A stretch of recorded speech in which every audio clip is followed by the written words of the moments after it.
Hello Warriors fans, and welcome back to the channel.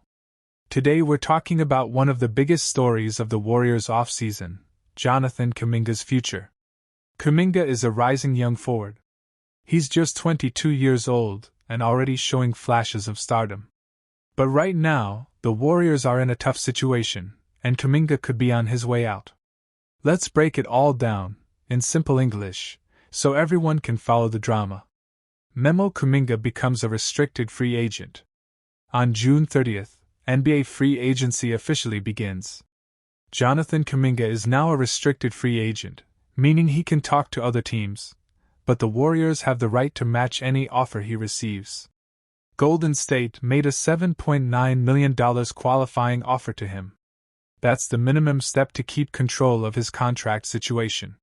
But here's the problem: Kuminga wants much more money. Moneybag: how much is Kuminga worth? Reports say Kuminga is looking for a deal worth $35 million per year. That's a lot more than what the Warriors are ready to pay. Some reports say Golden State would only go up to $30 million per year, and even that would put them into big salary cap trouble. According to ESPN's Bobby Marks, Kuminga could get a 3-year deal worth $81 million. Others think he could land a $100 to $120 million contract somewhere else. So now the question is, what will the Warriors do? Counterclockwise arrows, but a sign-and trade is very possible. NBA insiders, like Eric Pincus of Bleacher Report, believe that the Warriors might go for a sign-and trade. What is a sign-and trade? It means Kuminga signs a new contract with the Warriors, but instead of staying, they immediately trade him to another team. That way, the Warriors get something back, like a player or draft picks, instead of losing Kuminga for nothing. One team that could be interested is the Chicago Bulls. Fire: why is Kuminga frustrated? In a recent interview, Kuminga said he didn't get the chance to prove himself with the Warriors. "I feel like I'm at the point where that has to be my priority, to just be one of the guys the team relies on," Kuminga said. "Aiming to be an all-star. Multiple times. Aiming to be great." He clearly wants a bigger role, and he wants to be trusted like a future star. But after the Jimmy Butler trade, Kuminga's role became smaller. He struggled with injuries and didn't play big minutes. Abacus: Warriors' money problems. The Warriors are already spending huge money on Steph Curry, Draymond Green, Jimmy Butler, and others. Keeping Kuminga on a big contract could mean paying over $400 million in salary and luxury tax. That's why they may not want to match a big offer sheet from another team. And it's also why a sign-and-trade would make more sense. Chart decreasing: will the free agency market be cold? There's one possible twist. Very few NBA teams have cap space in this free agency period. If no team can offer Kuminga the money he wants, the Warriors might have the chance to re-sign him for a cheaper deal. That's what some insiders are hoping. If Kuminga doesn't get big offers, Golden State might keep him on a more team-friendly contract.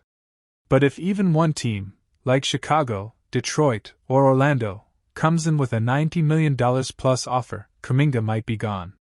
Brain: what should the Warriors do? This is a difficult decision. Kuminga is young, talented, and improving. But he's also expensive, and the team needs to manage the cap. If the Warriors let him go without getting anything in return, it's a loss. If they sign and trade him, they could get value back, maybe draft picks or a role player. The front office has to make a smart call. Speaking ahead: what fans are saying. Some Warriors fans are frustrated. They see Kuminga as a future star and don't want to lose him. Others say the team has to move on and focus on winning now, with Curry, Draymond, and Butler. It's a classic situation, building for the future versus competing today. Calendar: what happens next? Here's the timeline. June 30th, free agency begins. First week of July, teams will start offering contracts. If Kuminga signs an offer sheet, the Warriors have 48 hours to match. If not, look out for a sign-and-trade deal around early July. This story is moving. Jonathan Kuminga is one of the most exciting young players the Warriors have drafted in years. But because of money, injuries, and unclear roles, his time in the Bay Area might be ending. Will the Warriors let him walk? Will they pull off a sign-and trade? Or will they surprise everyone and re-sign him? We'll find out very soon. Let us know in the comments, should the Warriors keep Kuminga or trade him? And don't forget to like this video, subscribe, and hit the bell icon so you don't miss any Warriors updates this offseason. Hello everyone, welcome back to the channel. In today's video, we're diving deep into the Golden State Warriors' big offseason changes. The 2025 NBA draft just ended, and things are already getting wild. Warriors fans are wondering, what will happen to Jonathan Kuminga? Can the new rookies help right away? Is Jimmy Butler the key to a new Big Three? Let's break it all down. Yellow Circle Part 1, The State of the Warriors. Before free agency even started, the offseason was already heating up. The Oklahoma City Thunder just won the championship, and the Warriors know they need to make changes to compete again. Jimmy Butler joined the team earlier this year. He's now part of a new Big Three with Steph Curry and Draymond Green. But the Warriors can't bring back the exact same team. They only have 9 players under contract from last season. So now, all eyes are on Jonathan Kuminga. Yellow Circle Part 2, Kuminga's situation. The Warriors will give Kuminga a qualifying offer, making him a restricted free agent. That means if another team offers him a contract, the Warriors can match it. Mike Dunleavy, the team's general manager, said he still believes in Kuminga's potential. But some fans and experts think he might not fit anymore with Butler on the team. Will the Warriors trade Kuminga, or give him a big contract? We'll find out soon because free agency begins on Monday at 3 p.m. Pacific Time. Yellow Circle Part 3, Current Roster Breakdown. Let's now look at the current Warriors roster, position by position. Green Circle Guards 3. Steph Curry, still the leader of this team. Brandon Podziemski became a strong starter next to Steph. Buddy Hield played great off the bench and even started some playoff games. They might bring back Moses Moody as a guard, too. Gary Payton, too, is a free agent. Pat Spencer and Taron Armstrong are restricted free agents. Green Circle Forwards 4. Jimmy Butler and Draymond Green are the new core forwards. Moses Moody may also play forward depending on the roster. Guy Santos has a team option, but they will likely keep him. Kevin Knox and Braxton Key could return as cheap role players. Jackson Rowe will be in Summer League. Green Circle Centers 2. Tracy Jackson-Davis and Quinton Post are under contract. Jackson-Davis still has a non-guaranteed deal. Post will likely stay on a cheap contract. Draymond Green will still play center sometimes, but they don't want him starting there full-time. Kevin Looney might leave in free agency. He's a fan favorite who has been with the team for 10 years. Yellow Circle Part 4, The Rookies. Mike Dunleavy made some moves in the draft. Traded pick number 41 for picks number 52 and number 59. At number 52, the Warriors selected Alex Tui, a forward from Australia. At number 56, they picked Will Richard, a shooting guard from Florida. Both rookies are expected to fight for roster spots. Maybe one of them gets a two-way contract. Cheap young players who can play real minutes? That's perfect for a team in salary cap trouble. Yellow Circle Part 5, What's next? So, what do the Warriors still need to do before the season starts? 1. Decide on Kuminga, keep him or trade him? 2. Sign a backup center. They don't want Draymond starting at center. 3. Find cheap role players. With their salary issues, they need smart contracts. 4. Use their rookies. Can Tui or Richard be this season's surprise? Mike Dunleavy has big decisions to make. And the fans are watching closely. That's the full breakdown of the Warriors roster and off-season story so far.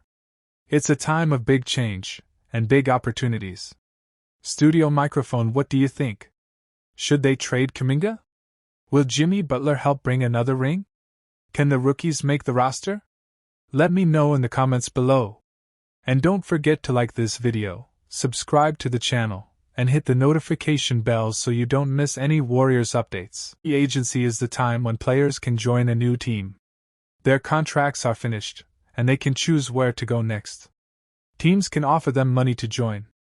But there are limits. Teams must stay under the NBA's salary cap.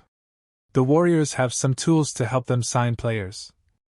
$14.1 million non-taxpayer mid-level exception MLE. $5.1 million biannual exception. Trade exceptions, $8.8 million and $2.2 million. Veteran minimum deals. Now, let's look at the 5 players the Warriors could go after in 2025. Player 1 Bobby Portis, forward. First on the list is Bobby Portis. He is a strong power forward. He played for the Milwaukee Bucks. Portis is a tough player. He can score and rebound well. He also brings energy and leadership to the bench. Why is he a good fit? The Warriors need size and toughness. Portis can help protect the paint and space the floor with his shooting.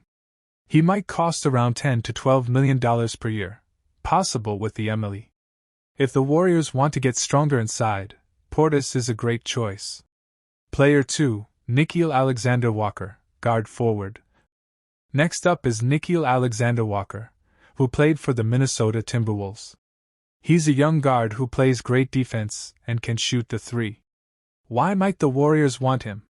He's only 26 years old, and still improving. He defends well. The Warriors love smart defenders. He fits the Warriors' system, can pass, move, and shoot. He might be available for around $5 to $7 million, maybe even less. If the Warriors want to get younger and faster, NAW is a solid pick. Player 3, Santi Aldama, forward/center. Third, we have Santi Aldama from the Memphis Grizzlies. He's tall, 6 feet 11 inches, but moves like a wing. He can shoot, pass, and defend. Aldama is a modern big man. He's not just a center. He can play multiple positions. Why might he help the Warriors? He can stretch the floor and shoot threes. He's young and smart. Can play with Draymond or off the bench.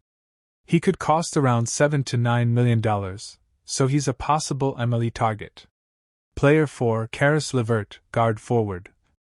Fourth is Caris LeVert. He is a scorer who can play shooting guard or small forward. LeVert has experience. He's 30, and has played in the playoffs many times.